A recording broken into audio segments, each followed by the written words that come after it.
Mayong buntag! Hello everyone! I am Ivan. I'll be one of your podcast hosts for today. And I'm Shine. Welcome to our podcast, Bahala na yan, the silent line between safety and harm. So, baka nag-wonder kayo kung ano yung meaning ng podcast title namin. So, alam mo ba yung bahala na yung mentality ng mga Filipinos, di ba? Yung when they tend to leave it all behind kasi di sila affected, di ba? Kaya ganit. Na privilege sila, wala silang pake, so bahala na. Parang nasa silent sila because they think na hindi sila affected sa topic na to, or rather, alam mo yung Filipino resilience, di ba? And like how they think they can get out of it. And we can also use this in a Christian sense, no? Tayo na bahala na. Kasi, bahala na, we can say na, it's in God's will. It's up to Him, di ba?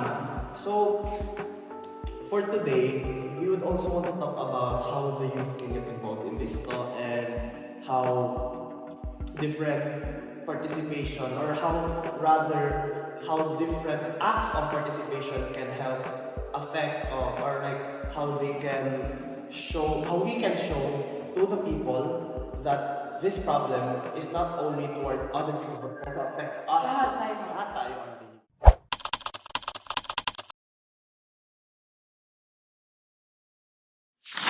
Kasi as Filipinos, when it comes to corruption and injustice, lahat or like maraming tao na Pilipino choose to stay quiet instead of voicing out, di ba? It feels easier na manahimik na lang kaysa magsalita about dun sa problem na yun. Kasi, of course, safety, you're comfortable in safety, di ba? So, for today's episode goal, we will Talk about how silence feels safe sa atin and when kailan siya nakaka-cause ng harm sa atin. We'll also look sa how privilege and stability affect whether we choose to speak up or hindi.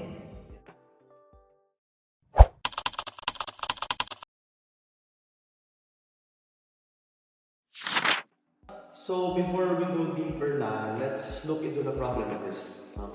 Yeah.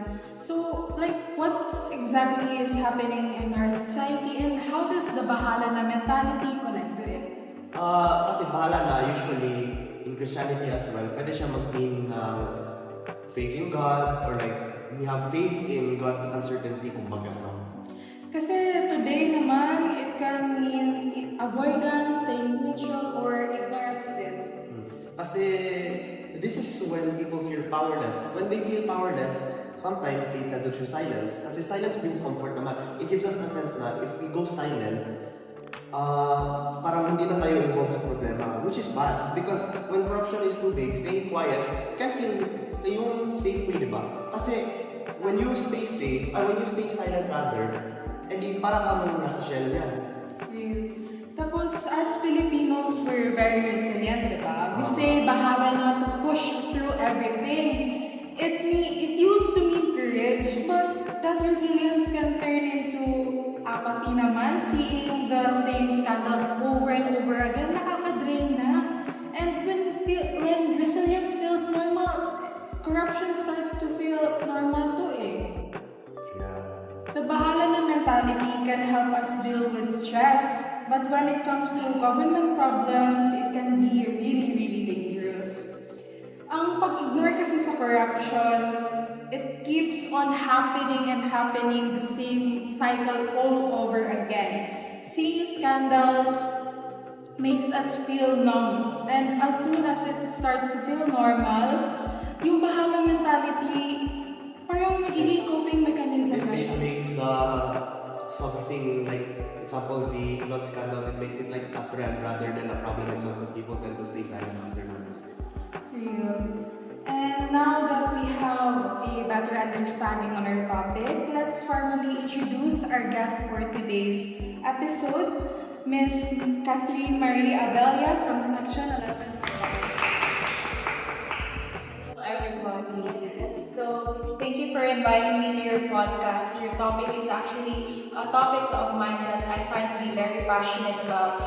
And not only am I knowledgeable in this topic, I hope to also gain more knowledge this topic is really.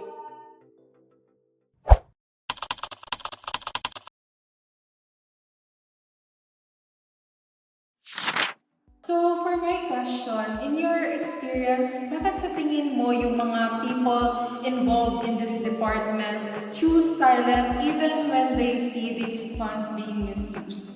I believe they choose silence, and the answer is really simple here. It's because they don't want to be involved and they don't want to be taken accountable. Because when you choose to speak up about it, that's the time na you get involved na talaga sa issue. And for people, being involved means inconvenience. Kasi being involved means that you have to take your time, your energy, and your money into it. You have to use your voice for it. And a lot of people find that a hassle for them, even if it means long-term gratification, because they would rather prefer the short-term comfortability and convenience rather than the long-term reward, which is getting justice and getting the right systems put in place to address the issue. Grabe, no? Kahit umaabot pa sa kahit sa aming problema yung ng corruption, no? Not only in on the pen, but like in everything, no? Neutrality often maintains the status quo. Choosing not to take side often benefits for those who are already in power. As Desmond Tutu stated, neutrality in injustice aligns with the oppressor. However, the ability to speak out often depends on the safety of our social standing. So let's move on to the third part of our podcast, which is privilege, stability, and moral responsibility, to see how stability changes our duty to act.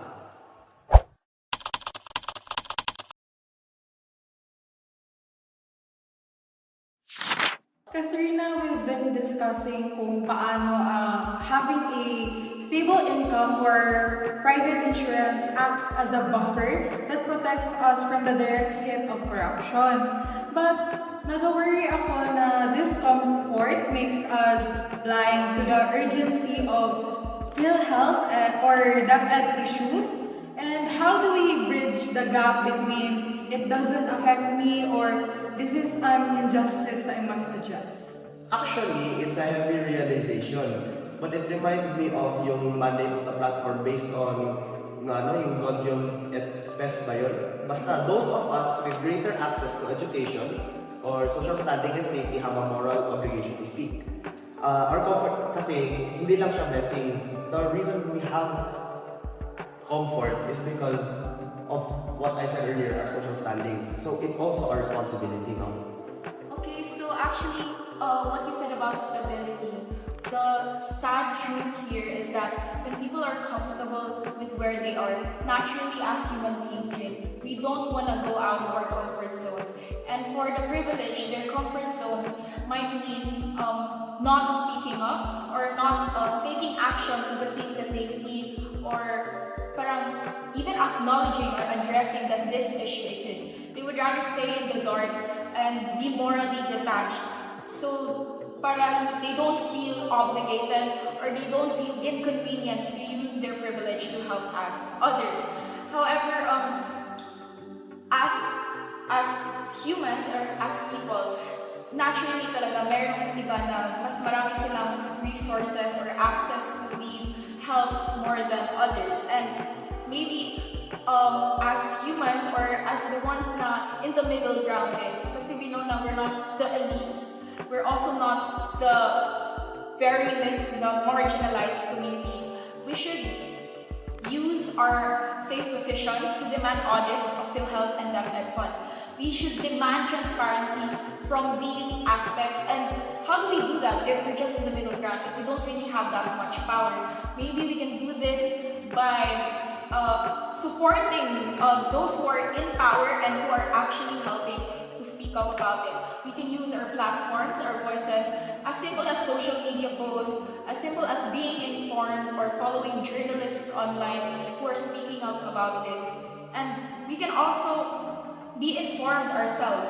The way that we can avoid being part of those morally detached people is the first step really is to be acknowledged, be informed, and address the issue itself. We can fact check and use the already tools that we have, such as our phones, nandito na yung phone natin, to verify facts and support grassroots whistleblowers.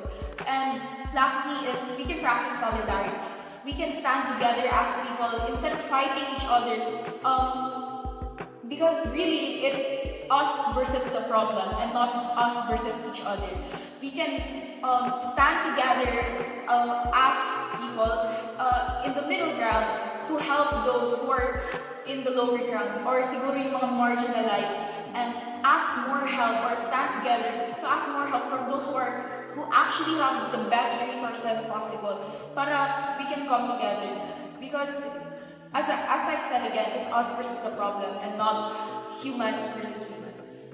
Actually, from what you said kasi, it's a challenge to realize na safety is actually a tool for justice. But speaking up about it can be intimidating. And we often fear that raising these issues will cause way more division than it will cause peace, no? Yung takot na yun, grabe ka totoo. To move from silence to action, we have to change how we talk to one another. So this brings us to part 4, creating a safe space for political dialogue. How do we move beyond the shouting matches and turn our platforms into spaces where we actually question this massive institution without alienating our own community?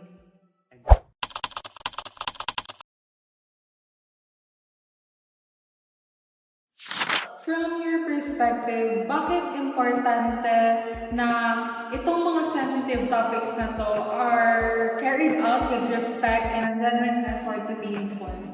I believe that these discussions, especially as we said, sensitive topics, are carried out with respect and a genuine effort. Because when you show genuine effort, you're showing that there is intention behind your words. You're showing that you want something to actually change, and respect comes with empathy as well. And respect is a human innate feeling that we all want to get from people, right? When you show respect, you also receive respect. And these sensitive topics, these actually affect the everyday lives of these people.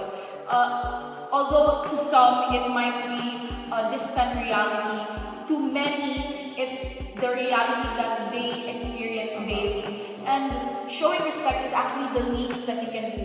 And genuine effort is the bare minimum to what you can give to these people who are struggling with those topics that we mentioned earlier every day.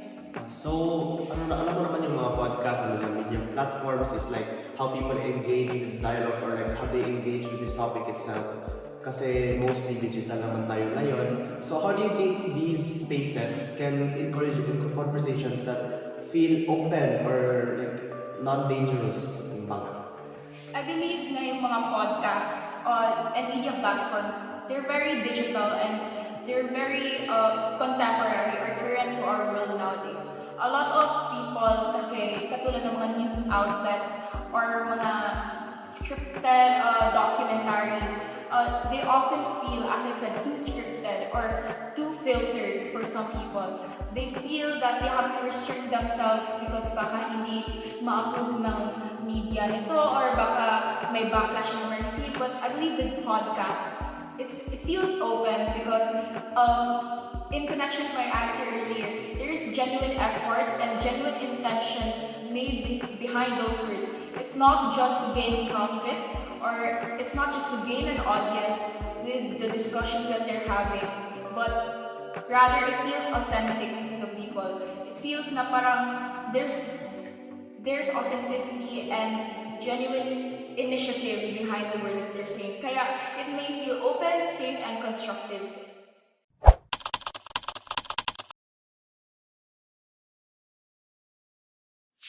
Ivan, as I was scrolling sa social media accounts mo, I saw another headline na naman regarding the corruption.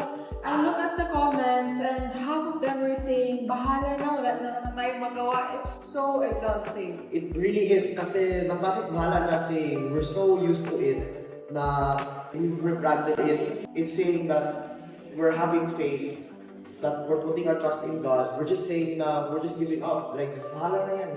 I don't really like it. I don't mind it. That's really, irony, right, diba? We think that we're being spiritual, but by letting it go, it's just the opposite of what faith is supposed to look like. I was thinking about in terms of the Abrahamic covenant. You know that God promised to Abraham, diba? Yeah. Tapos like, yung sinabi niya yung I'll make a great nation parts, like, I think people forget that the covenant wasn't like perfect. It wasn't a one-way street. And Abraham just sat on his hands and just waited for the keys to the city. He actually put his faith in God. And hindi lang siya nagsabi ng, bahala na yan. I won't really care for what I'm doing, but rather, bahala na yan because I'll put my faith in God. Exactly. God didn't just tell Abraham na stay in your tent, bahala na ako. He told him to move, diba? To leave his comfort zone, to actually stand for something on what is right. He literally stepped in and negotiated for the lives of the people. Yeah, and I think that's what the missing link is for us, for the people. If we're a nation that claims to have value, that same faith, then bahala na shouldn't be a white flag. Rather, it should be our surrendering to the cross, diba? Kasi, bahala, the Lord is with us, diba? Yeah, it's almost like we're taking the covenant and turn it into a handout instead. We want the blessing of a clean governance, but we didn't want the walking before God. So the part where we have to be the ones to say no to the bribe or no to the relative asking for a shortcut. Actually, painful talaga siya to admit, no? Like, we don't want to admit it, but bahala na mindset has been about corruption na. Has been a way to avoid the responsibilities of being a good citizen. Like, our civic responsibilities are not being upheld due to our bahala na mentality, diba? Kasi we say God will handle the corrupt. God will handle everything. But we forget that in the covenant, God actually handles it through the people that show up. He has assigned people, diba? Yeah. Kaya yung sinabi mo yung si Abraham, He has assigned people to carry out the covenant as well, diba? Yeah. So like instead of the bahala na meaning I'm opting out, diba? It should mean to do the right thing. Yeah. Kasi even if it's scary, kasi God is here with us, diba? Because we trust God and ito ang results. It's shifting from a passive statement to an active stance.